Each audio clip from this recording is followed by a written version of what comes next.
Hello Stratters, welcome to MagicGatheringStrat. I'm Binkabi, and we're gonna talk about some underplayed modern decks. Yeah, I saw that a lot of people had commented on the old list that was made, I believe, 1.5 years ago, 2 maybe, and that you wanted an update, and I thought, well, that could be really fun actually. I've been playing a bunch of roguish decks and I've been facing a lot of them as well, so I thought it would be fun to make a top 10 list and see what you guys think about that. So yeah, let's just dive into to the list and see what we have. So before we bring up the first list, I just want to go through this really quickly. These are my personal opinions. It's not like I let people vote for the decks or something like that. It's just decks that I think is good, at least like tier 1.5, or at least they have the potential to be, and maybe even tier 1. But for some reason they're not played very much, so I think they would contribute to a better modern metagame if they would be played more. So that's my opinions, though. I will put a price both in paper and on Magic Online for each deck, and the only reason I'm doing that is because I personally hate when I find like a cool deck and I glance through it and I'm like, this seems like pretty cheap, and then you notice that there is a few oddballs in there that costs a fortune and it's just not worth it. So I'm gonna be upfront with that, but I do want to remind you that the price is an estimation of the current value for the deck list that I created. So they could vary a lot from the time you see this to the time you want to build it, and depending on how you want to configure it. So bear that in mind. And I've also excluded sideboards because that is so meta dependent that it's basically no point in adding them in. Like right now Blood Moon is pretty good. Who knows, in like a few months they might be really bad, so yeah, bear that in mind.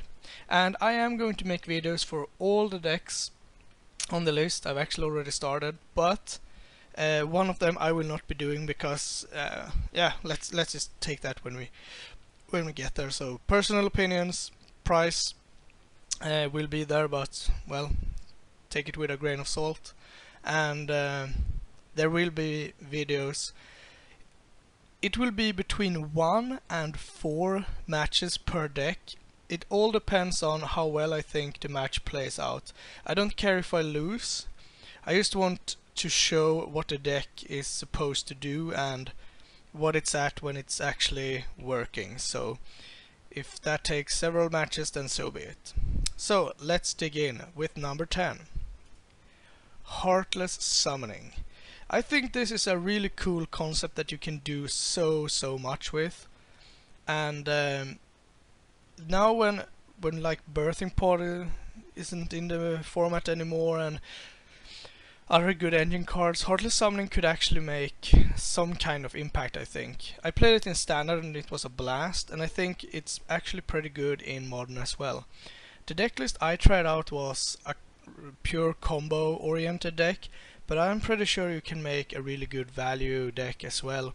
So basically it will be like the Absan decks right now with the Melira combos and stuff, but this will have other form of combos in it. So I think you can do a lot with this, and only the sky is the limit basically.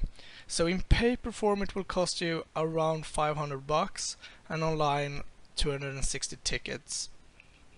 The bulk of the money is from the lands, like fetches and stuff, so that's really good because you can use them for other decks. It's not very many cards in the deck that is specific for the deck that costs a lot of money, so that's good. But I can see this being like the standard versions actually, with Solemn Simulacrum, Phantasmal Image, Phyrexian, Metamorph, um, Runescar Demon. That's one I was running, but you could go into red and play Inferno Titan, for example. That's a huge thing to cast. Wormcall Engine, really good. So I think you can do a really good deck. The only downside is that you can't go too deep, because as I've seen, many people try to build Heartless Summoning and the deck only works when you have Heartless Summoning, so if you don't draw it or it gets countered, the deck just isn't doing anything, so that's pretty bad. So the main challenge is to build a deck that functions without it and is great with it, exactly like the Birthing Pod decks. So there you have number 10. Let's jump over to number 9.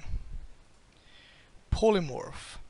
This is not a new concept, but I think the deck actually has some punch to it. What it does, it puts tokens into play, then you polymorph it away, and the only targets you have is really big creatures like Emrakul, and you're always gonna hit them. And the rest of the deck is like filter and counter spells and stuff like that, and I think the deck is really solid. And it's a very cheap deck as well, because, well, the version I ran didn't have like Mr. Rainforest and stuff, and you don't have to do that, I don't think, since you have the ramp and search and stuff like that, but you definitely could. So it makes it one of the cheapest deck on the list, and I'm not certain why it's not being played more. I mean, the downside that I can see, the really bad thing is that to play Polymorph, first of all it has to resolve, second of all the creature you're targeting has to survive, and if both of those goes well, you get Emrakul, for example, but you can't attack since it has summoning sickness. You have to pass the turn, opening up for more stuff like a Liliana or other edict effects and supreme verdicts and what have you. So if we can get around that with like a quicken or something, the deck might be even better. So I played a green-blue version. I know there is like blue-white and 3-color decks as well, but I tried the blue-green as it's like the most played, I think. So yeah, so it's a very fun deck, easy, and you don't have to grab Emrakul. I played with Iona and Elishnorn and Terastodon in the board. The thing is that you don't get to pick which one you get into play. You just get one. So, but that's a really fun deck. I think it could be a tier 1 deck because it's doing kind of broken stuff. So there's that. Let's move on to number 8. Green Lightning or Mono Green Aggro or whatever. By far the cheapest deck that you can possibly throw together. 30 bucks and 15 tickets is what you have to give for it. And the version I ran is an older one that one of my friends have been playing down at our local game store, and the thing is that it's so viable despite being so cheap. That's the main reason I put it up here. It's really cheap and it's very aggressive, and green is a pretty good color to be mono in, because they can answer most things with like Beast Within and Crow's Grip and stuff like that. So I think the deck has a lot of punch to it. It's surprisingly fast, but its main downside is obviously that it's a one-trick pony. It's only doing one thing. It's playing dorks and turning them sideways. That's all it does. So facing something like a Grixis deck with Terminates and Murderous Cuts and Bolts is a horrible time. And sometimes it's just not fast enough. Like if you're facing Storm or Scapeshift, it's not certain that you will be fast enough to win. So I think you could probably bring it up if you sunk a little more money into it. You could probably bring it up to very close to tier 1, if not actually tier 1, because there have been some new cards that could be added. You could add like swords, you could add a lot of good stuff. Maybe Aspect of Hydra isn't for you anymore then, but that's something that's up for debate. But it's a really cheap, fun deck to play, so there's that. Let's move on. Number 7, a personal favorite, Elemental Combo. It's such a fun deck, and it's really fast. You could easily win on turn 3, no problem. You could probably, depending on how you design the deck, you could. I mean, you could win on turn 2. That's not insane. Like you play Nimagis Elemental, go untap. You have 2 mana. You play. What do you need to play? You need to play Tainted Strike. It gets up to 2 power. Then you get to play. If you play like a Gitaxian Probe, you have it up to 4 power. And then you need 1 more spell and Ground Rift. Yeah, so it's not impossible to kill on turn 2. So it's blistering fast, but it's pretty easy to disrupt since it only runs a couple of creatures. But if it's not destroy or exile, if it's damage based, it's not impossible to get around it. So really fast, really fun deck. And I think this is just one of those glass cannon decks that should be played more, since that's what it is, a good glass cannon deck. Just beats the crap out of people. In paper you have to pay $350, mainly due to stuff like Scalding Tarn, Bloodstained Mire, stuff like that, Thoughtseize, what's it called, Slaughter Pact. I mean, that's a few expensive cards for you. 220 ticks on Magic Online. You could get that down by tempering with the mana base, but I would advise not to do so. So I think right now, for example, it would be pretty good because you can win really fast. You could actually outrace Eldrazi, for example. You could easily outrace Affinity, and with Ground Rift it's pretty easy to get through as well. So I would recommend this deck. It's really fun. I played it in a tournament down here and I lost the finals with the turn. I had a turn 3 kill, but my opponent was playing Storm and had a turn 3 kill, and then in game 2 I had a turn 2 kill, but he somehow managed to go off on turn 2 as well, so I'm not certain how he did that, but or I had a turn 3 kill, I mean, and he went off on turn 2. So yeah, a bit of trivia for you there. So let's move on to deck number 6, Enduring Ideal. Another very strange deck that has to do a lot of complicated things to win, but this is another deck that I feel should be more played than it is, because all you need to do basically is to resolve Enduring Ideal and you win the game. There is so few ways your opponent can interact once you get Dovescape and Form of the Dragon and what's it called, Phyrexian Unlife. You basically can't lose the game, and that's pretty good. And now that Abrupt Decay has been cut down in many decks, I think it's a good time to maybe bust this bad boy out and take it for a spin. So the trick is that you play Enduring Ideal, obviously.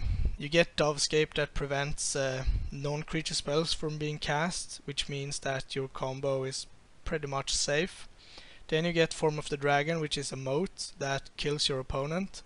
And then you get Phyrexian Unlife, which means that since you're always at 5, they have to bring you down to 0 and then attack you for 10.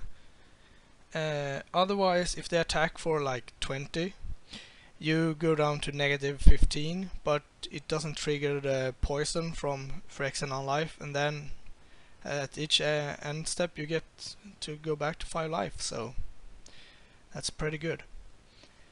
$240, 200 ticks online. It's the closest deck I think in price, just because Enduring Ideal and some other cards on the list is pretty expensive online compared to in real life. So, but I think it's fun, and it does require you to be a bit creative when you're playing. But it is a viable deck, and I think it should be played more. Let's move on to the top 5. This is also a personal favorite, Mardu Tokens, or Mardu Midrange, Mardu Control, whatever you want to call it. I've played a few decks with slightly different takes on the deck, some with Planeswalkers, some with a more aggressive theme. The one I'm playing for this list is a mid-range deck with a bunch of Disruption, Lingering Souls, Young Pyromancers, and yeah, it's just supposed to nag your opponent and then burn them out while disrupting them with Blightnings and Thoughtseizes and stuff like that. And then you get your engine cards on and draw a bunch of extra cards and just win the game. That's the main idea. So why isn't the deck played more? I'm not certain actually, but I would assume that Jund and Junk is just more popular, and Mardu is just fallen out of favor, basically. If you want to play a mid-range deck, you could play the Abzan, Collected Abzan, which has a good combo in it, or you can play Jund, which is just a really good grindy deck that gets Tarmogoyfs and stuff. Or you could actually play something like Grixis, which does a similar thing. But I think right now Lingering Souls and Young Pyromancers and stuff is actually pretty good, so I think the deck should be played more. $360, 160 tickets if you want to build it online. Once again, the mana base is mostly what's costing you, so that's pretty good. Yeah, we will have to see how the deck turns out when I'm playing it. I've only played with 3 decks so far, so we will see. Good deck, really fun to play, and very. It's hard to do something incorrectly with the deck, which I find very good. So let's move on to number 4. Ad Nauseam, or Angel's Grace Ad Nauseam, whichever you want to call it. Another combo deck. I've played with it. Several other people have played with it, and it's really good for 2 reasons. The first one, it does not use the graveyard, which makes it so hard to counter.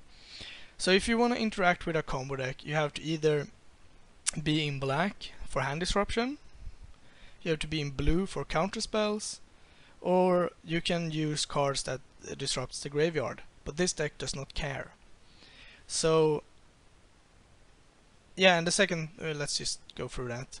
The second thing is that it can go off at instant speed, which is even better, because it's just so hard to stop a deck that doesn't use the graveyard and can go off at instant speed. Otherwise, if you're facing a combo deck, a good strategy is to wait, just let them take their turn, and if they go off, you stop them, and if they don't, you flash something in or do something at their end step, but you cannot do that against Ad Nauseam, because you will die. Definitely. So, a pretty consistent, fast combo deck with an instant way to win without the graveyard. How can you go wrong? What's holding the deck back? Well,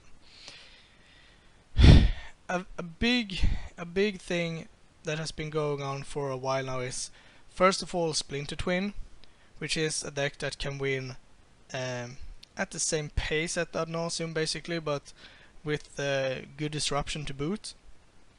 Twin is no longer in the equation, so go nuts. The second is that it's actually pretty weak to stuff like what's it called?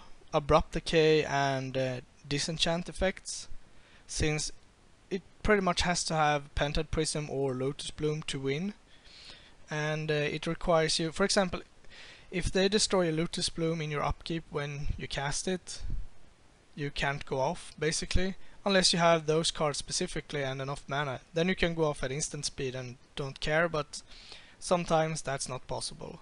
But Abrupt Decay has been less popular now, so I think it's a really good time to bust out Ad Nauseam. And of course another reliability is that you're running like one lightning storm maybe, so if it gets exile or something, then you're pretty screwed. But once you go off, you will win for sure, unless you screw up using the hotkeys for Magic Online, for example. I might have done that myself.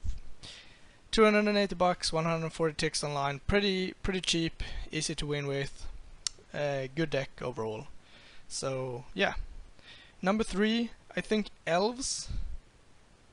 There is so many good tools for Elves now. Collected Company, you have Beck Call, you have Court of Calling. You just have so many things to do, and it should be better than it is. And it's also pretty expensive actually.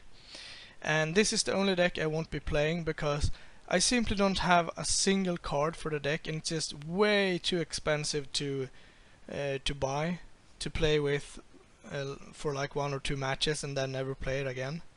So I will not be playing the Elves deck, but I'm pretty sure you can find other videos.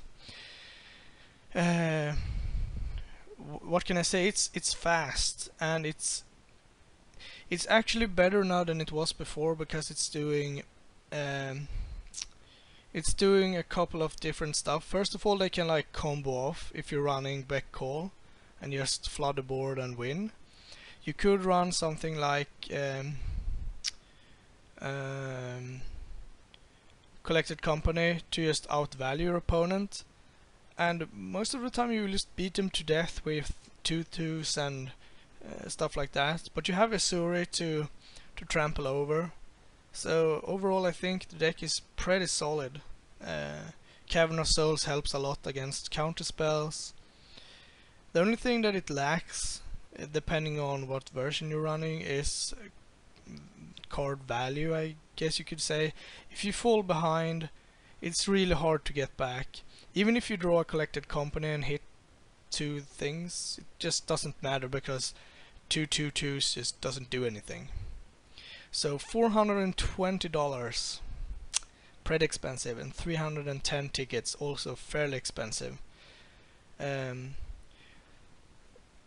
What's holding Elves back now? I'm not really sure. Affinity, no. I mean, it's fast enough to win against combo decks. So I'm not certain, but it could see more play now, I think, if we can just figure out a really solid version of it. Number 2, and now we're up to some really good stuff here. Sky Hussar, or Mono Blue, if you wanna have a color for it. I love this deck so much because it's quite the opposite of what I usually play. It's a deck with like 13 lands, a bunch of 1-drops, Sky Hussar, Ethervile, and counter magic basically. So what you're trying to do is get 2 things into play, tap them with Sky Hussar to draw cards, and then put more 1/1s into play, draw more cards, and all of a sudden you are going to notice that the opponent, while having a decent board maybe, probably not since you're countering stuff, but let's say they have something in play and you're at like 5, and then you look down, you have like 8 cards in hand, 7 lands, and you know that you're basically only gonna draw more spells. It's so hard to lose. So I like this deck a lot, and it's fairly cheap, $200, 100 tickets. It's basically Ethervile that puts it up. Otherwise the mana base is islands. You could play Ghost Quarters. A Vendilion Click. I'm running a Vendilion Click, you don't have to, and that cuts the price significantly. So overall, what the deck is trying to do is just outvalue your opponent. Even if you're just countering a bad spell or a semi-decent spell, it doesn't matter because you're drawing 2 to 3 cards a turn while your opponent is only drawing 1. So really fun deck. There will be videos of this, and hopefully you will enjoy it as much as I do. What will it lose to? Well, I think Tron will be a horrible matchup. Other than that, I'm not certain. Storm is a fantastic matchup. Oh boy. 4 Curse Catches, 4 Judge's Familiars, 4 Martyr of Frosts. Yeah, that's pretty good. Alright, let's go to my number 1 pick of underplayed modern decks. And if you have been following me for a while and the videos I've been making, I think you will recognize it maybe. Number 1 is Hulk Smash. Oh boy, this deck. It's so fun. So it's a combo deck that utilizes Protean Hulk, and it's basically what's left of the old Flash Hulk deck, but now you have to be a bit more fancy. So what you're trying to do is get Protean Hulk into the graveyard, play Footsteps of the Goryo, and in your end step you win the game. So turn 3, very reliable at killing at turn 3. If you add some Simian Spirit Guides, the reliability goes down, but you can actually win on turn 2. So blistering fast, but has some severe drawbacks. Obviously, it has to win with the graveyard. You could potentially win with Revelark Beatdown, but let's not go there. So the graveyard is the key, and this is the only way you can win. If they can remove your Hulks, for example, I guess you could still win. But if they kill like your Mog Fanatic, or exile it rather, then you're screwed. And if you draw too many pieces, you could be screwed as well. Fairly expensive, also due to the mana base and Thoughtseize and stuff. So the cards that are specific for the deck is pretty cheap. 230 ticks online. Why should you play this deck? Well, it's really fast, really fun, and with an inf combo you can beat other inf combos, which is good. Like if they go off with Kitchen Finks inf life, no problem, we can win that. It can also kill off everything your opponent has, so even if they have like, I don't know, a True Believer in play, so they have hexproof, no problem, you can stop that. And it's fast, as I've mentioned before. You could go like Thoughtseize yourself turn 1 and then land, Spirit Guide, Footsteps and win. So really fast, really fun deck to play, and yeah, it's just that I think that modern, it has gotten less diverse over time, despite what people are saying. And all 10 decks on this list could easily see play, but they are not. And besides Living End, there isn't really that many decks that uses the graveyard, so why would you pack a bunch of graveyard hit? People frequently doesn't. I mean, they could have a few relics, maybe something like that. But this deck is, you have to have a graveyard, a piece of graveyard disruption immediately, or you will die. So there you have it, my top 10 list. There will be videos posted sometime after this. I'm not sure. I've only recorded with 3 decks so far: Hulk Smash, Sky Hussar and Heartless Summoning. So I will be working on the other ones as we go, so they will not be posted in the order 10 through 1 or something like that. So you will have to go back to this list if you want to see where I ranked them, basically. So thanks for watching. Please leave a comment, let's discuss this further. If you have deck lists, I would love to see them, since I've just scrambled deck lists from, well, my head, or if I found an old one or something. So please, if you have deck lists, post them. I would love to read them. So that's it. Thanks for watching, and I'll be back with more stuff as soon as I can. Thank you for watching. Please like and subscribe, it really helps us out. You can find us on Twitter at MagicGatheringStrat, Facebook /MagicGatheringStrat, or on the web, MagicGatheringStrat.com. There you can find articles and free prize-supported leagues. This is all brought to you by our Patreons and CardHoarder.com. If you enjoyed this content, please consider supporting us at patreon.com/MagicGatheringStrat.